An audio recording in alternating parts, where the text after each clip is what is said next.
السلام علیکم ورحمۃ اللہ وبرکاتہ۔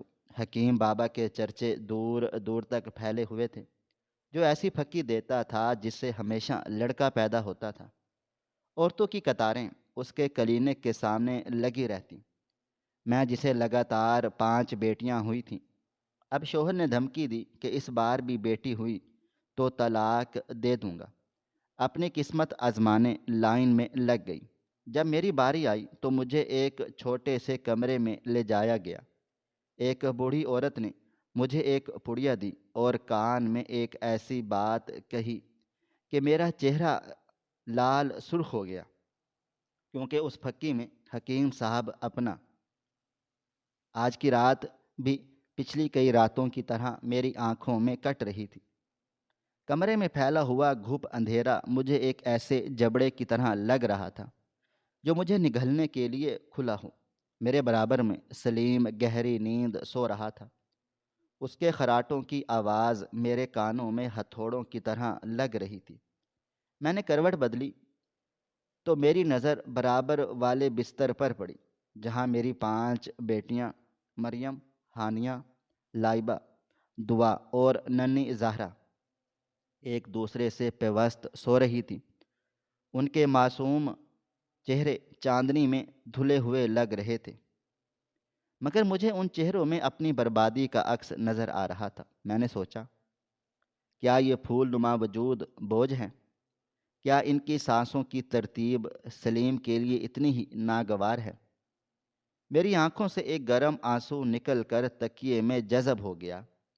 مجھے وہ دن یاد آیا جب زہرا پیدا ہوئی تھی۔ سلیم ہسپتال نہیں آیا تھا۔ جب میں نے اسے گود میں لیے گھر پہنچی تو اس نے دروازے پر کھڑے ہو کر میری طرف دیکھا بھی نہیں تھا، بس اتنا کہا تھا، ایک اور پتھر میرے سینے پر رکھ دیا تم نے زینب۔ یاد رکھنا، میں کوئی یتیم خانہ نہیں چلا رہا۔ یہ جملہ میرے وجود کو چھلنی کر گیا تھا۔ پچھلے کئی مہینوں سے گھر کا نقشہ ہی بدل گیا تھا۔ سلیم جو کبھی میرے لیے گجرے لاتا تھا، اب میرے لیے طلاق کی دھمکیاں لاتا تھا۔ اس کی ماں، میری ساس، جنہیں میں نے ہمیشہ اپنی ماں کا درجہ دیا، اب وہ بھی زہریلے نانگ بن کر مجھے ڈستی تھی۔ زینب، سلیم کی دوسری شادی کی باتیں چل رہی ہیں۔ ساس نے کل دوپہر صحن میں بیٹھ کر بڑی بے رخی سے کہا تھا، وہ کب تک اپنی کمائی ان لڑکیوں کی شادی کے لیے جوڑتا رہے گا؟ اسے ایک سہارا چاہیے ہے، ایک وارث چاہیے جو اس کا بڑھاپا سنبھالے۔ اگر تم اسے بیٹا نہیں دے سکتی تو پھر تمہارا اس گھر میں کیا کام؟ میں سہم کر رہ گئی تھی۔ طلاق، اس لفظ نے میرے پیروں تلے سے زمین نکال دی۔ میرے 5 چھوٹے بچے، میرا غریب باپ جو پہلے ہی بیماریوں سے لڑ رہا ہے، میں کہاں جاؤں گی؟ سلیم نے رات کو کھانے کی میز پر آخری وارننگ دی تھی، زینب، کل صبح تم حکیم بابا کے پاس جاؤ گی۔ سنا ہے وہ جو پھکی دیتے ہیں اس سے بیٹا ہی ہوتا ہے۔ اگر اس بار بھی وہی ہوا جو پچھلی 5 بار ہوا ہے تو سمجھ لینا کہ ہمارے راستے الگ ہیں۔ میں تمہیں طلاق دے دوں گا اور ان 5 کو بھی اپنے ساتھ لے جانا۔ اس دھمکی نے مجھے توڑ کر رکھ دیا۔ میں ساری رات جائے نماز پر پڑی رہی۔ میں نے خدا سے شکوہ کیا، یا رب، کیا بیٹیاں تیری رحمت نہیں؟ پھر کیوں ایک ماں کو ان کی پیدائش پر مجرم بنا دیا جاتا ہے؟ مگر آسمان خاموش رہا۔ صبح کے 4 بجے، جب ابھی پرندوں نے بھی چہچہانا شروع نہیں کیا تھا، میں نے اپنی چادر اوڑھی۔ میرا دل ڈوب رہا تھا۔ میں نے سوتی ہوئی زہرا کے ماتھے پر بوسہ دیا۔ شاید یہ میری ممتا کا آخری خالص بوسہ تھا، کیونکہ اس کے بعد مجھے ایک ایسی راہ پر چلنا تھا جہاں صرف فریب اور بیچارگی تھی۔ گھر سے بس اڈے تک کا راستہ میں نے تقریباً بھاگتے ہوئے طے کیا۔ سڑکوں پر سناٹا چھایا ہوا تھا، صرف اسٹریٹ لائٹس کی زرد روشنی میرا پیچھا کر رہی تھی۔ بس میں سوار ہوئی تو انجن کا شور میرے دل و دماغ میں دھماکے کر رہا تھا۔ بس کی کھڑکی سے باہر نظر آتی دھندلی دنیا مجھے اپنی زندگی جیسے لگ رہی تھی۔ میں نے سوچا، کیا میں واقعی اس حکیم کے پاس جا رہی ہوں؟ وہ حکیم جس کے بارے میں طرح طرح کی کہانیاں مشہور تھیں۔ کوئی کہتا وہ پہنچا ہوا بزرگ ہے، تو کوئی کہتا کہ وہ جادوگر ہے، مگر مجھ جیسی ڈوبتی عورت کے لیے وہ تنکا ہی سہارا تھا۔ 2 گھنٹے کے سفر کے بعد میں اس بستی کے قریب اتری جہاں حکیم صاحب کا ڈیرا تھا۔ وہاں کا منظر دیکھ کر میری روح کانپ اٹھی۔ دھول اڑتی سڑکوں پر عورتوں کا ہجوم تھا، دور دور سے آئی ہوئی عورتیں جن کے چہروں پر حسرت اور خوف کی ملی جلی لہریں تھیں۔ کوئی مٹی پر بیٹھی تسبیح پڑھ رہی تھی، تو کوئی اپنے چھوٹے بچوں کو سینے سے لگائے باری کا انتظار کر رہی تھی۔ وہاں کی فضا میں ایک عجیب سی بو تھی، گوبر، پسینے اور سستی اگربتیوں کی ملی جلی بو جو حلق میں پھنس رہی تھی۔ میں بھی اس قطار کا حصہ بن گئی۔ سورج سر پر آ گیا۔ تپتی دھوپ نے میرے سر کو تپا دیا تھا، مگر میرے اندر کی برف نہیں پگھل رہی تھی۔ میرے برابر میں کھڑی ایک بوڑھی عورت اپنی بہو کو مسلسل کوس رہی تھی۔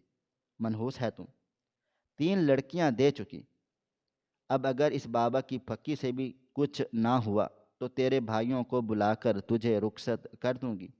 وہ لڑکی جو شاید 20 سال کی بھی نہیں تھی، سر جھکائے خاموشی سے آنسو بہا رہی تھی۔ اسے دیکھ کر مجھے اپنا آپ نظر آیا۔ ہم سب یہاں اپنی اپنی عظمتوں اور گھر کی بھیک مانگنے آئی ہوئی تھی۔ گھنٹوں گزر گئے، بھوک اور پیاس سے میرا دم نکل رہا تھا، مگر میں اپنی جگہ سے نہیں ہلی۔ مجھے لگ رہا تھا کہ اگر میں 1 انچ بھی ادھر ادھر ہوئی تو سلیم مجھے گھر سے نکال دے گا۔ میری باری تب آئی جب شام کے سائے طویل ہو کر کالے پڑنے لگے تھے۔ حکیم کا کرندہ جو ایک عجیب سی وضع قطع کا آدمی تھا مجھے ایک بڑے سیاہ دروازے کی طرف لے گیا۔ اندر چلی جاؤ، بابا جی انتظار کر رہے ہیں، اس نے کرخت آواز میں کہا۔ اندر کا ماحول باہر سے بھی زیادہ ہیبت ناک تھا۔ ایک کالا پردہ لٹک رہا تھا جس کے پیچھے سے بخور کی تیز بو آ رہی تھی۔ زینب کے دل کی دھڑکنیں اس کے کانوں میں بج رہی تھی۔ ایسے لگ رہا تھا جیسے وہ کسی گہری کھائی میں اترنے والی ہو۔ جیسے ہی وہ پردہ ہٹا کر اندر داخل ہوئی، سامنے ایک بوڑھی عورت بیٹھی تھی جس کے چہرے پر جھریاں نہیں بلکہ مکارے کی لکیریں تھیں۔ اس عورت نے مجھے دیکھا اور ایک عجیب سی ہنسی۔ 5 بیٹیاں لے کر آئی ہوں نا؟ اس نے بن کہے میرا حال جان لیا۔ میں ٹھٹک کر رہ گئی۔ جی۔ میری آواز حلق میں پھنس گئی۔ آ جاؤ، بابا جی کی نظر پرخ ہے، وہ جانتے ہیں کہ تمہیں کیا چاہیے۔ اس نے میلا سا پردہ ہٹایا اور مجھے اندر دھکیل دیا۔ اندر کا منظر دیکھ کر میرے رونگٹے کھڑے ہو گئے۔ کمرے میں بخور کا دھواں اتنا زیادہ تھا کہ آنکھیں جلنے لگیں۔ سامنے ایک اونچے تخت پر حکیم بیٹھا تھا جس کا چہرہ کپڑے سے ڈھکا ہوا تھا، صرف 2 دہکتی ہوئی آنکھیں نظر آ رہی تھی۔ اس نے مجھے نہیں دیکھا، بس ہاتھ کے اشارے سے بیٹھنے کو کہا۔ میرا پورا وجود کانپ رہا تھا۔ مجھے محسوس ہو رہا تھا جیسے یہاں کی دیواریں مجھے گھور رہی ہیں۔ کچھ منٹ کی خاموشی کے بعد حکیم نے ایک بھاری گراہٹ بھری آواز میں کہا، بیٹے کی تمنا ہے یا طلاق کا ڈر؟ میں پھوٹ پھوٹ کر رو پڑی۔ بابا جی، میرا گھر بچانے، میرے شوہر مجھے نکال دیں گے، میری بیٹیوں کا کوئی بھی سہارا نہیں مجھے۔ وہ پھکی دے دیں جس کے چرچے سن کر میں چلی آئی ہوں۔ حکیم صاحب نے ایک گہرا سانس لیا اور بوڑھی عورت کو اشارہ کیا۔ وہ بوڑھی عورت میرے قریب چلی آئی اور میرے کندھے پر ہاتھ رکھا۔ اس کا لمس اتنا ٹھنڈا تھا کہ مجھے جھرجھری آ گئی۔ وہ مجھے ایک اور چھوٹے مخفی کمرے میں لے گئی جہاں صرف ایک مدھم سی لال بتی جل رہی تھی۔ اس نے الماری سے ایک چھوٹی سی کاغذ کی پڑیا نکالی۔ یہ لو بیٹی، یہ تمہاری قسمت کی چابی ہے۔ اس نے پڑیا میری ہتھیلی پر رکھی۔ لیکن ہاں، یاد رکھنا، یہ پھکی عام جڑی بوٹیوں سے نہیں بنی۔ اس میں ایک ایسی چیز شامل ہے جو صرف خاص وقت پر تیار کی جاتی ہے۔ میں نے لرزتے ہاتھوں سے وہ پڑیا دیکھی۔ اس میں کیا ہے؟ میں نے معصومیت سے پوچھا۔ بوڑھی عورت میرے بالکل قریب چلی آئی۔ اس کی سانسوں کی بدبو میرے چہرے سے جا ٹکرائی۔ اس نے میرے کان میں جھک کر وہ بات کہی جسے سن کر میرا خون منجمد ہو گیا تھا۔ میرا چہرہ غصے، شرم اور کراہت سے تم تما اٹھ۔ حکیم صاحب کی اس کرشماتی پھکی کا اصل جز وہ تھا جس کا میں تصور بھی نہیں کر سکتی تھی۔ میرا جی چاہا کہ میں اس عورت کا گلا گھونٹ دوں یا خود کشی کر لوں۔ یہ یہ آپ کیا کہہ رہی ہیں؟ یہ تو گناہ ہے، یہ تو غلاظت ہے، میں چیخ کر کہا۔ بوڑھی عورت نے میرا جبڑا سختی سے پکڑا اور اپنی چمکتی آنکھیں میری آنکھوں میں گاڑ دیں۔ گناہ؟ گناہ وہ ہے جب تم سڑک پر 5 لڑکیوں کے ساتھ بھیک مانگو گی، جب سلیم تمہیں دھکے دے کر نکال دے گا۔ عزت بچانی ہے تو یہ قیمت چکانی پڑے گی۔ حکیم صاحب اپنا۔ اس نے بات مکمل کی تو میرا سر چکرانے لگا۔ میں اس کمرے سے باہر کی طرف بھاگی۔ میرا دل چاہ رہا تھا کہ میں زمین میں دھنس جاؤں۔ باہر وہی عورتوں کی لمبی قطار تھی، وہی پر امید چہرے جو نہیں جانتے تھے کہ اس آستانے کے پیچھے کتنی بڑی غلاظت چھپی ہوئی ہے۔ میں دیوانہ وار سڑک کی طرف دوڑی۔ میرے ہاتھ میں وہ پڑیا تھی جو اب مجھے کسی سانپ کی طرح لگ رہی تھی۔ میں نے سوچا اسے پھینک دوں، مگر سلیم کا چہرہ سامنے آ گیا۔ واپسی گھر واپسی کا سفر ایک اذیت بن گیا۔ ہر گزرتا لمحہ مجھے یاد دلا رہا تھا کہ میں نے کیا سنا اور مجھے کیا کرنا ہے۔ میں جب گھر کی دہلیز پر پہنچی تو سلیم دروازے پر ہی کھڑا تھا۔ مل گئی؟ اس نے بے صبری سے پوچھا۔ میں نے خاموشی سے سر ہلا دیا اور وہ پڑیا دکھا دی۔ اس کے چہرے پر جو سکون اور خوشی آئی اس نے مجھے مزید توڑ دیا۔ اسے اس بات کی پرواہ نہیں تھی کہ اس کی بیوی کس جہنم سے گزر کر آئی ہے، اسے بس اپنا وارث چاہیے تھا۔ میں اندر کمرے میں چلی گئی اور زہرا کو گلے لگا کر خوب روئی۔ وہ پڑیا میرے سامنے میز پر پڑی تھی، جیسے میرا مذاق اڑا رہی ہو۔ کیا میں واقعی وہ غلاظت اپنے وجود کا حصہ بناؤں گی؟ کیا بیٹا حاصل کرنے کے لیے ایک عورت کو اتنا گر جانا چاہیے؟ یہ وہ سوالات تھے جو میرے ذہن میں آندھیوں کی طرح چل رہے تھے، اور سامنے طلاق کی وہ تلوار تھی جو کسی بھی وقت میری گردن پر گر سکتی تھی۔ گھر کی فضا میں اب ایک عجیب سی خاموشی چھائی رہتی تھی، وہ خاموشی جو کسی بڑے طوفان سے پہلے ہوتی ہے۔ میں نے وہ پڑیا اپنی الماری کے سب سے نچلے خانے میں اپنے نکاح نامے اور پرانے خطوط کے نیچے دبا کر رکھی تھی، لیکن مجھے محسوس ہوتا تھا جیسے اس پڑیا کی بو پورے کمرے میں پھیل رہی ہے، جیسے وہ کاغذ کی تاہوں سے نکل کر میری روح کو داغدار کر رہی ہے۔ چند ہفتے گزرے تو میرے وجود میں ہونے والی تبدیلیوں نے دستک دی۔ متلی، کمزوری اور وہ مخصوص احساس جو مجھے پچھلے 10 سالوں میں 5 بار ہو چکا تھا۔ میں حاملہ تھی۔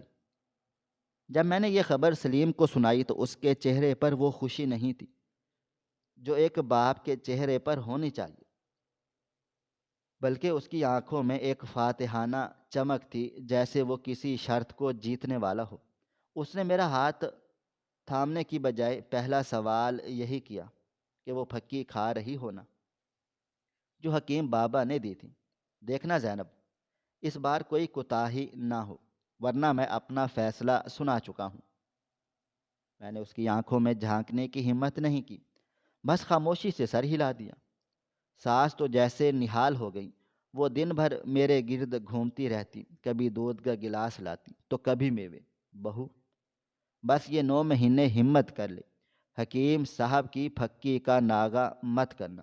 میں نے سنا ہے کہ اس پھکی میں کوئی ایسی جادوئی چیز ہے جو قسمت بدل دیتی ہے۔ وہ ہر وقت میرے سر پر سوار رہتی۔ کھائی ہے نا آج؟ وہ روزانہ پوچھتی۔ اور میں ہر بار ایک بے نام سی اذیت کے ساتھ سر ہلا دیتی۔ میرے ذہن میں ہر وقت ایک جنگ چلتی رہتی۔ ایک طرف وہ ہولناک حقیقت تھی جو اس بوڑھی عورت نے میرے کان میں کہی تھی، وہ غلاظت جو انسانیت کے نام پر دھبا تھی، اور دوسری طرف میری 5 معصوم بیٹیاں تھیں۔ جب میں مریم کو سکول کے لیے تیار کرتی یا ننھی زہرا کو فیڈر پلاتی تو مجھے لگتا کہ میں ان کے لیے مستقبل کی قیمت اپنی روح بیچ کر چکا رہی ہوں۔ رات کے اندھیرے میں جب سلیم سو جاتا، میں الماری کھولتی اور اس پڑیا کو دیکھتی۔ میرے ہاتھ اسے چھوتے ہوئے لرزتا۔ کیا میں نے وہ پھکی کھائی تھی یا میں صرف دکھاوا کر رہی تھی؟ یہ ایک ایسا راز تھا جو میرے اور میرے خدا کے درمیان تھا۔ محلے میں حکیم بابا کے چرچے اب آگ کی طرح پھیل رہے تھے۔ شام کو جب میں صحن میں بیٹھتی تو دیوار کے اس پار سے پڑوسیوں کی آوازیں آتی۔ تم نے سنا؟ کلثوم کو بیٹا ہوا ہے، 10 سال بعد اللہ تعالیٰ نے اسے وارث دیا ہے۔ وہ حکیم بابا کی پڑیا کا ہی کمال ہے۔ دوسری عورت جواب دیتی، ہاں ہاں بہن، میں نے تو سنا ہے کہ وہ پھکی نہیں، کوئی کرامت ہے، جو عورت بھی کھاتی ہے اللہ تعالیٰ اس کی گود ہری کر دیتا ہے۔ یہ باتیں سن کر میرا دل کٹنے لگتا۔ کیا واقعی وہ غلاظت کرامت تھی، یا یہ سب محض اتفاق اور لوگوں کا وہم تھا؟ سلیم اب گھر میں بیٹیوں کے نام سوچنے لگا تھا۔ اس نے مریم سے کہنا شروع کر دیا، اب تمہارا بھائی آئے گا جو میرا نام روشن کرے گا۔ مریم معصومیت سے میری طرف دیکھتی اور نظریں چرا لیتی۔ مجھے ایسا لگتا تھا جیسے میں اپنے گھر کی بنیادیں ایک جھوٹ پر رکھ دی ہیں۔ ایک دن ساس نے ضد پکڑ لی، بہو آج میرے سامنے وہ پھکی کھاؤ، میں بھی تو دیکھوں کیسی ہے وہ دوا۔ میرے پیروں تلے سے زمین نکل گئی، میرا حلق خشک ہو گیا اور ماتھے پر پسینہ آ گیا۔ میں الماری کی طرف بڑھی، میرے ہاتھ کانپ رہے تھے۔ میں نے پڑیا نکالی، اسے کھولا۔ اس میں موجود اس مٹیالے رنگ کے سفوف کی بو نے میرے دماغ کو گھما دیا۔ میں نے ایک چٹکی بھری اور منہ کے قریب لے گئی۔ ساس کی نظریں مجھ پر جمی تھیں۔ اچانک محلے کی کوئی عورت آ گئی۔ میری ساس اس کے ساتھ باتوں میں لگ گئی اور میں نے خدا کا لاکھ لاکھ شکر ادا کیا۔ اب جیسے جیسے دن قریب آ رہے تھے میری بھوک اڑ گئی تھی، نیندیں حرام ہو گئی تھیں۔ میں ہر وقت آئینے میں اپنا چہرہ دیکھتی تو مجھے وہاں ایک مجرم نظر آتا تھا۔ محلے کی عورتیں جب مجھے دیکھتیں تو رشک سے کہتی، زینب کی قسمت بدلنے والی ہے، حکیم بابا کے سائے میں ہے۔ مگر وہ نہیں جانتی تھی کہ اس سائے کے نیچے اندھیرا کتنا گہرا تھا۔ حمل کے 5ویں مہینے میں سلیم مجھے زبردستی الٹرا ساؤنڈ کے لیے لے جانے لگا، مگر میں نے رو رو کر اسے ٹال دیا۔ سلیم، اگر اللہ کو منظور ہوا تو بیٹا ہی ہوگا، ہمیں وقت سے پہلے جان کر گناہ نہیں کمانا۔ دراصل میں ڈری ہوئی تھی۔ میں نے اس سچ کا سامنا کرنے سے ڈر رہی تھی جو شاید اس پوڑیا کے اثر یا بے اثری سے جڑا ہوا تھا۔ کیا وہ پھکی واقعی ہی جادو تھی، یا وہ محض ایک غلیظ فریب تھا جس میں مجھ جیسی سینکڑوں عورتیں اپنی عزت داؤ پر لگا رہی تھیں؟ ہر گزرتا دن مجھے زندگی کے اس لمحے کے قریب لا رہا تھا جہاں سچ نے بے نقاب ہونا تھا، اور میرا تجسس، میرا خوف اور میری خاموشی ایک ہولناک انجام کی طرف بڑھ رہے تھے۔ حمل کے دن گزرنے کے ساتھ ساتھ میرا گھر ایک ایسی تجربہ گاہ بن گیا جہاں ہر نظر میرے ابھرتے ہوئے پیٹ پر نہیں بلکہ اس معجزے پر تھی جو حکیم بابا کی اس پڑیا سے وابستہ تھا۔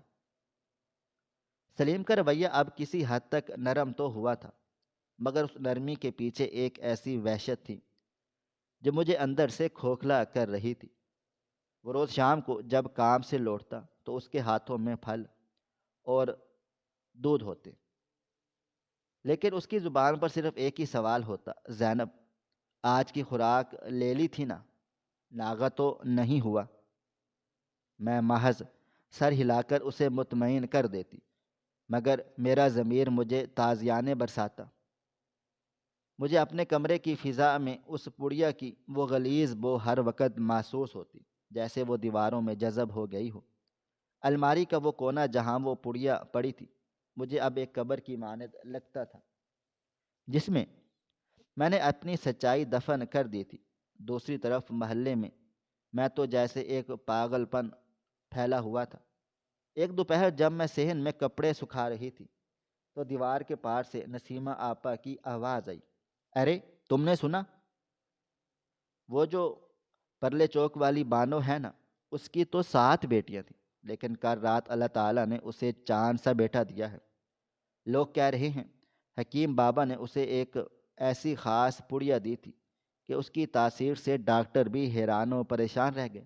دوسری عورت نے بڑی عقیدت سے جواب دیا، ہاں بہن، بابا جی کے پاس تو جنات ہیں جو راتوں رات تقدیر بدل دیتے ہیں۔ سنا ہے وہ پھکی ہر ایک کو نہیں ملتی، بس مقدر والیوں کو ہی نصیب ہوتی ہے۔ میں نے سنا تو میرے ہاتھ سے گیلا کپڑا گر گیا۔ مقدر والیاں؟ کیا عزت اور ایمان کا سودا کرنا مقدر والیاں ہے، یا کسی غلیظ عمل کو کرامت کا نام دینا انسانیت ہے؟ میرا جی چاہا کہ میں پھلانگ کر دیوار ان سے کہوں کہ وہ حکیم کوئی بزرگ نہیں بلکہ ایک گندا سوداگر ہے، لیکن سلیم کی طلاق والی دھمکی میرے گلے میں کسی پھندے کی طرح پھنس گئی تھی۔ ساس کا دباؤ اس سے بھی سوا تھا۔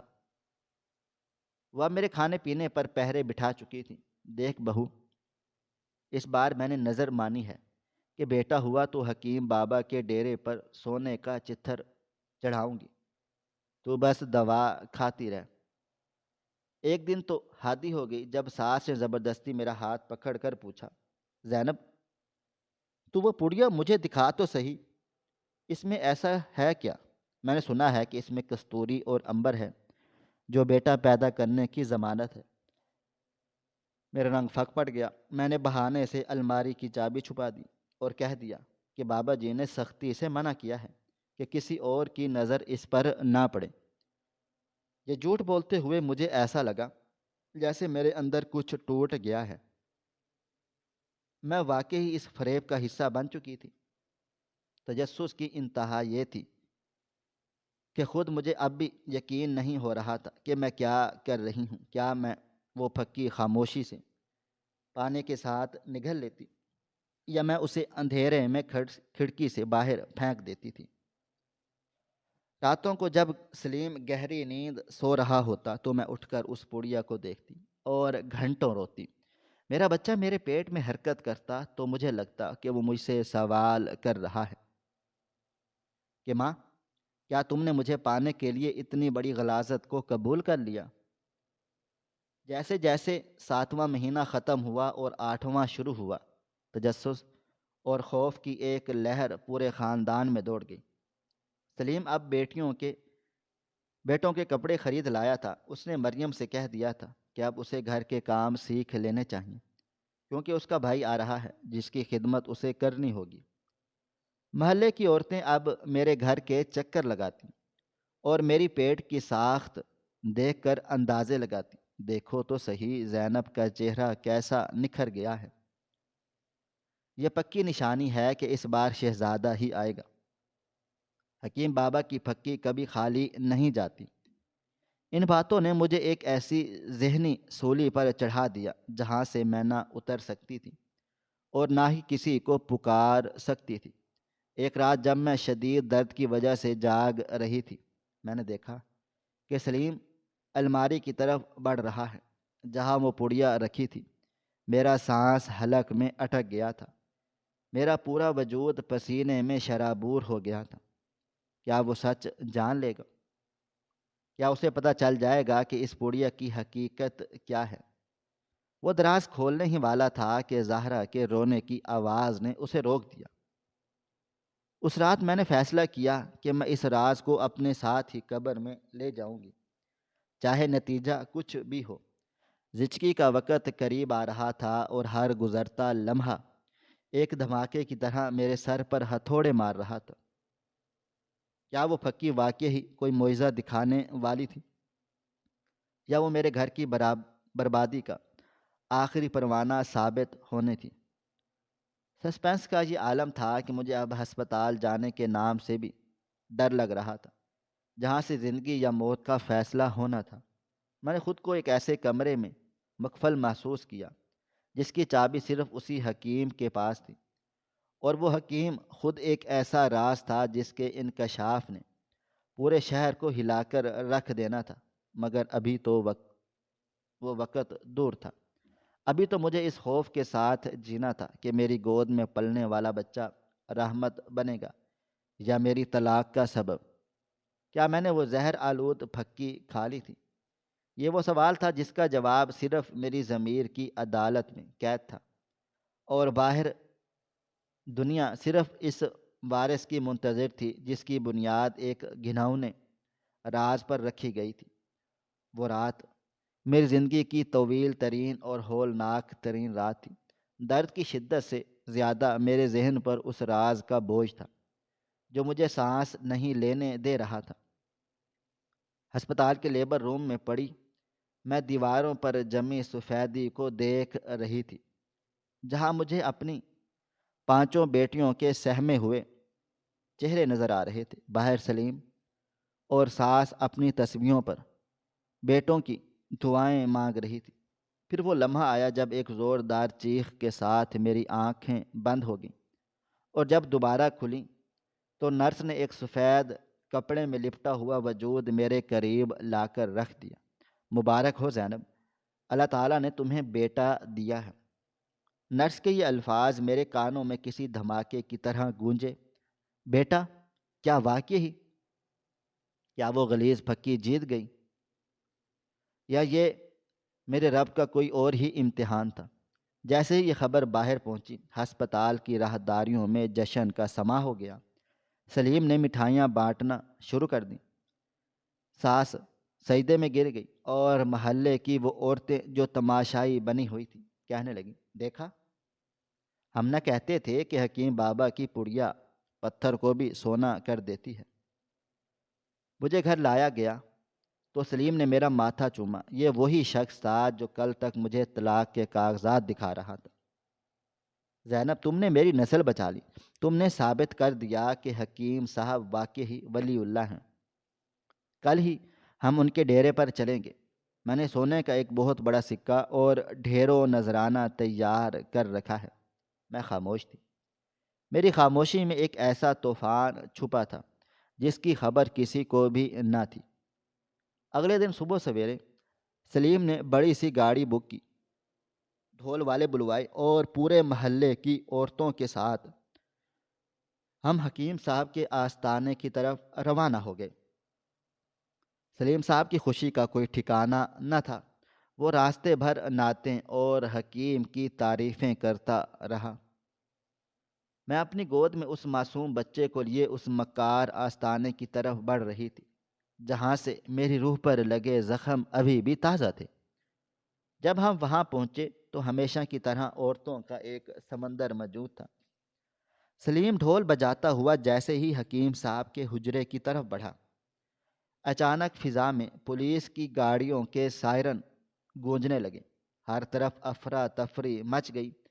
سلیم حیران رہ گیا، یہ پولیس یہاں کیا کر رہی ہے بابا جی کے آستانے پر؟ یہ توہین کیوں؟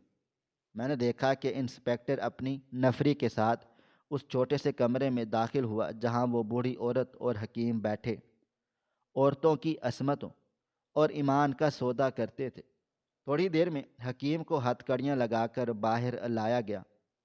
اس کا چہرہ جو ہمیشہ ڈھکا رہتا تھا اب ننگا ہو چکا تھا، اور اس پر لکھی مکاری صاف پڑھی جا سکتی تھی۔ سلیم غصے سے آگے بڑھا، انسپکٹر صاحب، یہ آپ کیا کر رہے ہیں؟ یہ پہنچے ہوئے بزرگ ہیں، انہوں نے لاکھوں کی گودیں ہری کی ہیں۔ انسپکٹر نے سلیم کو حقارت سے دیکھا اور پھر میری طرف اشارہ کر کے کہا، بزرگ نہیں، یہ ایک گھناؤنا درندہ ہے جو دوا کے نام پر غلاظت بیچتا تھا۔ ہمیں اس کے خلاف ایک ایسی رپورٹ ملی تھی جس نے اس کے کالے کرتوتوں کا اچھا چٹھا کھول کے رکھ دیا۔ سلیم کا منہ کھلے کا کھلا رہ گیا۔ محلے کی عورتیں جو حکیم کے حق میں نعرے لگا رہی تھی اب خوف زدہ ہو کر پیچھے ہٹ گئیں۔ سلیم دل ملا کر میری طرف مڑا۔ زینب، یہ سب کیا ہے؟ اگر یہ حکیم غلط تھا تو تمہیں بیٹا کیسے ہوا؟ تم نے تو اسی کی پھکی کھائی تھی نا؟ کیا تم نے وہ خاص عمل نہیں کیا تھا جو اس نے بتایا تھا؟ اس وقت سلیم کی آنکھوں میں شک اور غصہ ایک ساتھ رقص کر رہے تھے۔ اسے لگ رہا تھا کہ شاید میں نے اس حکیم کے ساتھ مل کر کوئی اور گناہ کیا ہے۔ پولیس حکیم اور اس بوڑھی عورت کو گاڑی میں ڈال کر لے کر جا رہی تھی اور آستانے کی وہ تاریک دیواریں اب سچائی اگل رہی تھی۔ سلیم نے میرا بازو پکڑ کر جھنجھوڑا۔ بولو زینب، خاموش کیوں ہو؟ تم نے تو وہی پھکی کھائی تھی نا جس سے لڑکا پیدا ہوتا ہے، پھر یہ سب ڈرامہ کیا ہے؟ میں نے اپنے بیٹے کو مضبوطی سے سینے سے لگایا اور سلیم کی آنکھوں میں آنکھیں ڈال کر دیکھا۔ میری آنکھوں میں اب وہ خوف نہیں تھا جو 9 ماہ پہلے تک تھا۔ میں نے دیکھا کہ سانس بھی قریب آ گئی تھی اور محلے کی تمام عورتیں اب سانس روکے میرا جواب سننے کی منتظر تھی۔ سسپینس کی ایک ایسی لہر چلی کہ پورے ڈیرے پر موت جیسی خاموشی چھا گئی۔ سلیم چلایا، تم نے وہ پھکی کھائی تھی یا نہیں؟ میں نے ایک گہرا سانس لیا اور اپنی آواز کو جرأت سے بھر کر کہا، سلیم، جس پھکی کی بات تم کر رہے ہو وہ اس دن میرے ہاتھوں اس آستانے کے پیچھے والے گٹر میں بہہ گئی تھی۔ جس دن اس عورت بوڑھی نے مجھے اس کی حقیقت بتائی تھی۔ سلیم کے پیروں تلے سے زمین نکل گئی۔ کیا؟ وہ ہکلایا۔ تو پھر یہ بیٹا؟ اب وہ وقت آ گیا تھا کہ میں سلیم کے اس مردانہ تکبر کو خاک میں ملا دوں جس نے مجھے 9 ماہ تک جہنم میں رکھا تھا۔ میں نے اپنی مٹھی کھولی تو اس میں وہ پرانی پڑیا کا کاغذ موجود تھا، مگر وہ خالی تھا۔ سلیم، تمہیں کیا لگتا ہے کہ اللہ تعالیٰ کی تقسیم ایک غلیظ پھکی کی محتاج ہے؟ میں نے وہ انکشاف کرنے کے لیے زبان کھولی جس نے سلیم کے ہوش اڑا دینے تھے۔ سلیم کے پیروں تلے جیسے زمین نکل گئی تھی۔ وہ ساکت و جامد کھڑا مجھے ایسے دیکھ رہا تھا جیسے میں کوئی اجنبی مخلوق ہوں۔ اس کے چہرے پر پھیلی ہوئی وہ فاتحانہ مسکراہٹ جو بیٹے کی پیدائش کے بعد سے اب تک قائم تھی، لمحوں میں اڑ گئی اور اس کی جبہ اب ایک ہولناک سچ نے لے لی۔ زینب، تم یہ کیا کہہ رہی ہو؟ اس کی آواز لڑکھڑا رہی تھی۔ تم نے وہ پڑیا گٹر میں بہا دی تھی، تو پھر یہ بیٹا، یہ معجزہ، یہ سب کیسے ہوا؟ میں نے گہرا سانس لیا۔ میرا سینہ اس بوجھ سے آزاد ہو چکا تھا جو میں نے 9 ماہ تک اٹھائے رکھا تھا۔ میں نے سلیم کی آنکھوں میں جھانک کر دیکھا۔ ان آنکھوں میں اب وہ تکبر نہیں تھا جو پہلے مجھے جلاتا تھا۔ ہاں سلیم، میں نے وہ غلاظت اسی دن بہا دی تھی جس دن اس بوڑھی عورت نے میرے کان میں زہر گھولا تھا۔ کیا تمہیں اندازہ بھی ہے کہ اس حکیم کی اس جادوئی پھکی کی حقیقت کیا تھی؟ اس نے مجھ سے کہا تھا کہ اس صفوف میں حکیم صاحب کا پسینہ، ان کے ناخنوں کا تراشا ہوا میل اور کچھ ایسی غیر فطری چیزیں شامل ہیں جن کا نام لیتے ہوئے بھی مجھے گھن آتی ہے۔ اس نے کہا تھا کہ یہ مردانہ جوہر ہے جو میرے اندر جائے گا تو میرا ہی خون بدلے گا۔ سلیم، میں نے اس دن خود سے سوال کیا تھا کہ کیا میرا شوہر اتنا گر چکا ہے کہ وہ اپنے بیٹے کے لیے اپنی بیوی کو اس نجاست کا شکار بنانا چاہتا ہے؟ کیا میں ایک انسان ہوں یا کوئی تجربہ گا؟ میں نے اسی لمحے فیصلہ کیا تھا کہ اگر میرا رب مجھے بیٹا دینا چاہے گا تو وہ پاکیزہ طریقے سے دے دے گا۔ میں اس شیطان کے آستانے سے اپنے ایمان کا سودا نہیں کروں گی۔ میرے الفاظ سلیم کے سینے میں تیروں کی طرح پیوست ہو رہے تھے۔ وہ وہیں ریت پر ڈھیر ہو گیا۔ اس کے ہاتھ لرز رہے تھے۔ قریب کھڑی ساس جو اب تک اس حکیم کو ولی اللہ سمجھ کر نذرانے پیش کر رہی تھی۔ ان کے ہاتھ سے تسبیح گر گئی۔ محلے کی وہ عورتیں جو اب تک اس پھکی کی تعریفیں کرتے نہیں تھکتی تھیں، ان کے چہروں پر کراہت اور ندامت کے بادل چھا گئے۔ میں نے گاڑی کی چھت پر رکھے ہوئے ان تحائف کی طرف اشارہ کیا جو سلیم حکیم صاحب کو دینے کے لیے لایا تھا۔ سلیم، تم نے یہ سونا اور نذرانے اس مکار کو دینے آئے تھے جس نے سینکڑوں عورتوں کی مجبوریوں کا فائدہ اٹھا کر ان کی عزتوں اور صحت سے کھیلا۔ تم نے مجھے طلاق کی دھمکی دی تھی۔ تم نے میرے 5 معصوم بچوں کے مستقبل کو ایک بیٹے کی ہوس کی بھینٹ چڑھا دیا تھا۔ دیکھو، اللہ تعالیٰ نے مجھے بیٹا دیا، مگر اس نے ثابت کر دیا کہ وہ کسی گندے حکیم کی پڑیا کا محتاج نہیں ہے۔ یہ بیٹا اس کی مرضی سے ہوا ہے، یہ دکھانے کے لیے کہ دینے والی ذات صرف اوپر والی ہے، انسان تو بس مٹی کا ایک ڈھیر ہے۔ سلیم کی سسکیاں اب بلند ہو رہی تھیں، وہ اپنے سر کو ہاتھوں میں چھپائے رو رہا تھا۔ اس کے آس پاس موجود لوگ اب حکیم صاحب کو گالیاں دے رہے تھے۔ لعنت ہو اس پر، ہمیں کیا پتا تھا کہ وہ دوا کے نام پر غلاظت بانٹ رہا ہے۔ پولیس جب حکیم کو گاڑی میں ڈال کر لے جانے لگی تو لوگوں نے اس پر پتھراؤ شروع کر دیا، مگر میرا دل اب ان سب باتوں سے بہت دور ہو چکا تھا۔ میں نے اپنے بیٹے کو سینے سے لگایا، وہی بیٹا جسے پانے کے لیے مجھ پر وہ ستم ڈھائے گئے جو کوئی دشمن بھی نہ ڈھائے۔ سلیم میرے قریب آیا، اس کی آنکھیں رو رو کر سوجھ چکی تھیں۔ زینب، مجھے معاف کر دو، میں جاہل تھا، ان پڑھ تھا، میں اندھا ہو گیا تھا۔ میں نے تمہیں اس جہنم میں دھکیلا جہاں سے واپسی کا راستہ ہی نہیں تھا۔ تم نے مجھے وہ سبق دیا ہے جو میں زندگی بھر نہیں بھولوں گا۔ تم نے میرا ایمان بچا لیا ہے، ورنہ میں تو اس گناہ میں برابر کا شریک تھا کہ میں نے اپنی بیوی کو اس نجاست کے پاس بھیجا۔ میں نے سلیم کو اٹھایا اور کہا، سلیم، معافی مجھ سے نہیں، ان 5 بیٹیوں سے مانگو جنہوں نے تم نے بوجھ سمجھا۔ معافی اس خدا سے مانگو جس کی تقسیم پر تم نے شک کیا۔ یاد رکھنا، یہ بیٹا اگر اللہ تعالیٰ کی رحمت ہے تو وہ 5 بیٹیاں اس کا انعام تھیں۔ آج اگر بیٹی ہوتی تو کیا تم مجھے سڑک پر پھینک دیتے؟ سلیم نے میرا ہاتھ تھام لیا اور اس دن پہلی بار اس کی آنکھوں میں میرے لیے وہ عزت دیکھی جو 10 سال پہلے نکاح کے دن تھی۔ ہم گھر واپس لوٹے تو ماحول بدل چکا تھا۔ سلیم نے مریم، ہانیہ اور باقی بچیوں کو ایسے گلے سے لگایا جیسے وہ انہیں پہلی بار دیکھ رہا ہو۔ اس نے وہ تمام طلاق کے کاغذات میرے سامنے پھاڑ دیے جن کا ذکر وہ روز کیا کرتا تھا۔ محلے کی عورتیں اب میرے پاس آتی تو وہ حکیم کی نہیں بلکہ میرے حوصلے کی بات کرتی کہ کیسے ایک عورت نے تنے تنہا اس معاشرتی جبر اور جہالت کا مقابلہ کیا۔